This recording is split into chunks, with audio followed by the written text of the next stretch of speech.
गुरु प्यारी सात संगत जी, आप सभी को राधा स्वामी जी। सात संगत जी, पता नहीं हम लोग क्यों चोरी करते हैं और सोचते हैं कि कोई भी हमें नहीं देख रहा है। जब हम बाबा जी को इतना मानते ही हैं, फिर पता नहीं क्यों हमारे दिल में ऐसे ख्याल पता नहीं कहाँ से आ जाते हैं, जो कि बिल्कुल भी सही नहीं है। क्योंकि क्या फ़ायदा सदगुरु को इतना मानने का, उन पर विश्वास होने का। अगर उन पर विश्वास है तो विश्वास रखिए कि वो बैठा है, वो अपने आप सब कुछ सही करेगा। माता पिता को पता होता है कि हम लोगों के लिए क्या सही है क्या नहीं। हमें कल की चिंता छोड़ देनी चाहिए, बस अपनी मेहनत पे ही ध्यान देना चाहिए।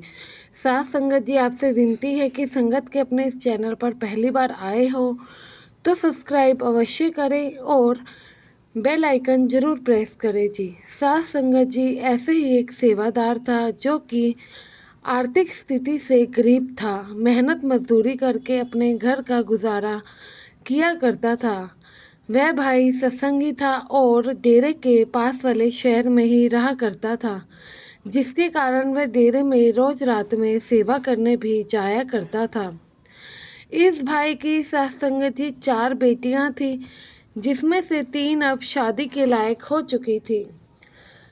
घर की आर्थिक स्थिति मजबूत ना होने के कारण इस भाई को हमेशा ही अपने घर की चिंता सताई रहती थी, बेटी की चिंता सताई रहती थी कि वह उसकी शादी कैसे करेगा। साथ संगत जी, एक बार की बात है, यह भाई की सेवा डेली रात में डेरे में तो लगती ही थी। इस भाई की सेवा जहाँ पर लंगर का सारा सामान पड़ा होता है राशन का, वहाँ पर लगती थी। सामान को जगह से सेट करना, बाहर से उतारना, यही काम इनका होता था। एक बार की बात है, वहाँ पर जहाँ पर शेड होते हैं, वहाँ पर कुछ घी के कंटेनर आते हैं। जब घी के कंटेनर आते हैं तो वह गाड़ी से उतर रहे होते हैं, उसी की शिफ्टिंग चल रही होती है। तो इस भाई की नज़र जाती है तो वह घी के डब्बे का प्राइस देखता है, जो कि 4,500 रुपये होता है। वह देखकर यह चौंक जाता है कि इतना महंगा है, और अब उसके मन में यही बैठ जाता है कि अगर ये 200 डब्बे हैं, अगर ये मैं ये सारे बेच दूँ तो मेरे तीनों बेटियों की शादी की चिंता तो दूर ही हो जाएगी। साथ संगत जी, जब मन में एक बार बुरा ख्याल आ जाए तो उसे कौन ही निकाल सकता है। अब सारा सामान जगह पर तो लग गया। रात का समय हुआ, एक दूसरा भाई उस सेवादार भाई के लिए चाय लेकर आया। जब वह भाई चाय पी रहा था तब भी उसी कंटेनर की तरफ देखता जा रहा था और यही सोचता जा रहा था कि वह उन डब्बों को कैसे यहाँ से पार करे। ऐसे ही थोड़े दिन बीते। अब उसके मन में लालच तो आ ही गया था, वह कहाँ रुकने वाला था। अब थोड़े दिन बीते, थोड़े दिन बाद उस भाई ने, रात में तो उसकी सेवा लगती ही थी, और उसने एक एक करके वह कंटेनर गायब करना शुरू कर दिए। और उसे लगा कि शायद किसी को पता ही नहीं लगेगा, क्योंकि रात में कौन ही आ रहा है और अंधेरे में कौन ही उसे ये काम करते हुए देख लेगा। ऐसे ही धीरे धीरे करके उसने सारा सामान गायब कर दिया और उसे बाहर सेल आउट कर दिया।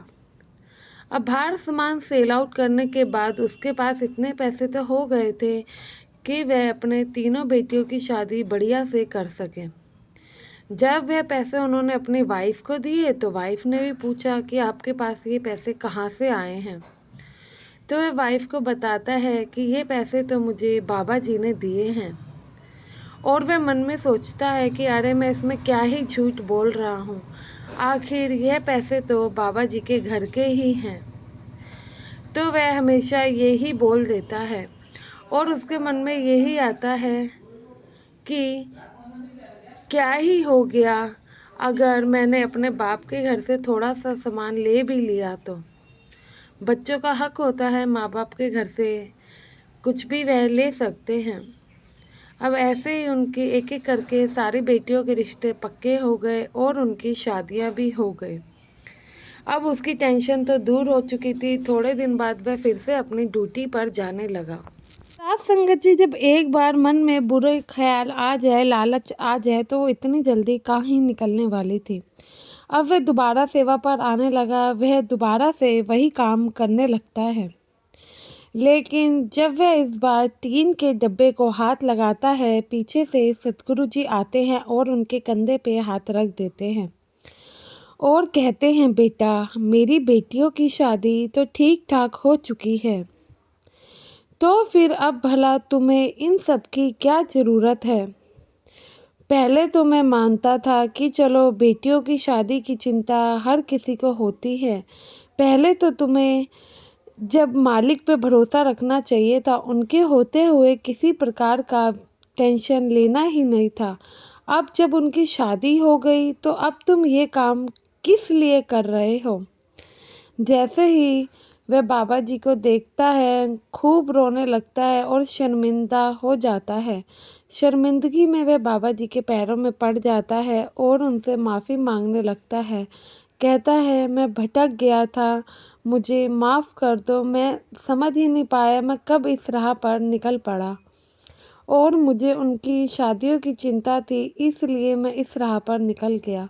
तो बाबा जी कहते हैं, बेटा, तुम्हें मालिक पे भरोसा रखना था ना, मालिक अपने आप सब कुछ ठीक करता। तो बाबा जी उसे समझाते हैं। उस भाई को भी शर्मिंदगी महसूस होती है। वह बाबा जी के पैरों में गिरकर माफ़ी भी मांगता है और सद्गुरु जी को वचन देता है कि आगे से वह ऐसा काम नहीं करेगा। और डेरे में तो क्या, मतलब वो ऐसा काम कहीं पर भी नहीं करेगा। उसके मन में जो लालच आया है, वह उसके मन में अब कभी नहीं आएगा, ना ही वह किसी दूसरी जगह ऐसा करने की सोचेगा। साथ संगत जी, अब उस भाई को बेटियों की चलो शादी की चिंता होना तो लाजमी था, हर पेरेंट्स को होती है, लेकिन उसने किसी और के लिए जो अपने कर्म बनाए वो बिल्कुल सही नहीं है। वो तो चलो कोई बात नहीं, बाबा जी ने उसे माफ़ भी कर दिया, क्योंकि कहीं न कहीं उसे अपने बच्चों की चिंता थी और उसी की भलाई के लिए उसने किया। पर उन सब के बावजूद वो दोबारा उसी राह पर निकल रहा था, जो कि बिल्कुल गलत है। साथ संगत जी, हम लोगों को बिल्कुल लालच नहीं करना चाहिए। बस मालिक के आगे झोली फैला देनी चाहिए। वो अपने आप जो भी दे दे, 1 रुपए का सिक्का दे दे या उसमें 100 रुपए डाल दे, वो उस कुल मालिक की मर्ज़ी है। अगर उसकी दया दृष्टि तुम पर होगी ना, तो तुम्हें किसी भी चीज़ की, संगत जी, किसी भी चीज़ की ज़रूरत ही नहीं होगी। जब इतना बड़ा कुल मालिक ही जिससे तुम मांगते हो वही तुम्हारे साथ चल रहा है, तुम्हारे साथ है, तो तुम्हें भला किस चीज़ की ज़रूरत हो सकती है। साथ संगत जी, आशा करती हूँ संगत के अपने इस चैनल को सब्सक्राइब ज़रूर करोगे और कमेंट में राधा स्वामी ज़रूर लिखेंगे। साथ संगत जी, आप सभी को मेरी तरफ से प्यार भरी राधा स्वामी जी।